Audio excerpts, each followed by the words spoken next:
জয়পাড়া থেকে আসার সময় হঠাৎ করেই দেখলাম মাশরুম বিক্রি করতেছে, তো দেখে মুখে লোভ সামলাইতে পারলাম না। পরে বললাম ভাই তাড়াতাড়ি দেন, পেটে কিন্তু খিদা লেগে গেছে অনেক। ভাইও তাড়াতাড়ি দিয়ে দিল। নেওয়ার পরে তাড়াতাড়ি টপ করে মুখে দেয়া ফালাইলাম। মুখে দেওয়ার পরে দেখি ভাইরে ভাই গরম, মারাত্মক গরম, যার কারণে কিন্তু মুখ দিয়ে ধুমে বাইরেতেছে আমার। তারপরে দিলাম একান্তরে ট্রাই করার জন্য। একান্ত মুখে দেওয়ার পরে বলতেছে গরম, কিন্তু এটার টেস্টটা কিন্তু ভালোই লাগছে আমাদের কাছে।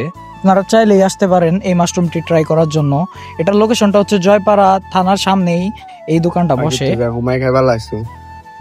খাওন দেখলে আর হুশ থাকে না, খাইতে একটু পরে যাবো ঢাকা। ঢাকা যাওয়ার আগে গরম হয়ে যাবে লাগছে, ঠান্ডা লাগবে লাগছে তো শীতের দিনে। তুই খাওয়া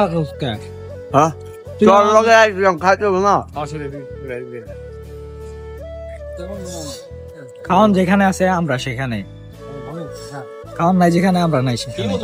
ঢাকা যাবেন একটু পরে? ঢাকা যাওয়ার আগে গরম হয়ে যাইতাছি। গরম মনে হয়, গরম দেখে তো মজা। শার্টটা কি দেখছো? একটা খাওয়ার পরে আরেকটা নিয়ে হারলাম।